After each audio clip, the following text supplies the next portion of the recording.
Meron akong in-order para sa motor. Hindi ko na nga maalala na in-order ko yun. Tapos may nag-text sa akin, yung delivery. Sabi, iniwan na raw sa labas yung in-order ko sa Shopee. Pagbangon ko dito, ay paglabas ko ng bahay, daming kalat pa dito. May nakita akong ganito. Oh, ayan oh. Ito yung in-order ko pala, yung kulay itim na to.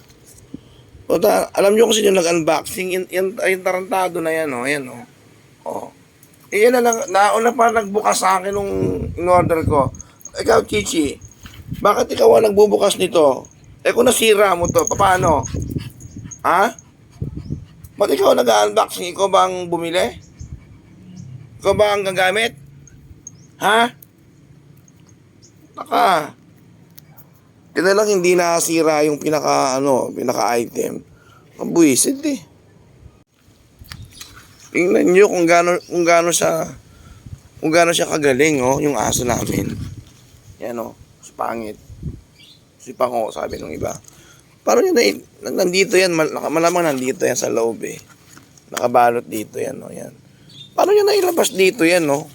Dito niya nadukot niya dito. Ang tindi mo, boy. Ang tindi mo, girl. Ang galing mo mag-unboxing, puta. Oh? Paano nailabas dito yan? Oh? Wala namang bukas, oh. Di ba? Sabi mas magaling mag-unboxing yung aso kasi sa tao. Dapat maging aso pala tayo paminsan-minsan. Kumasya dito, oh. Ba?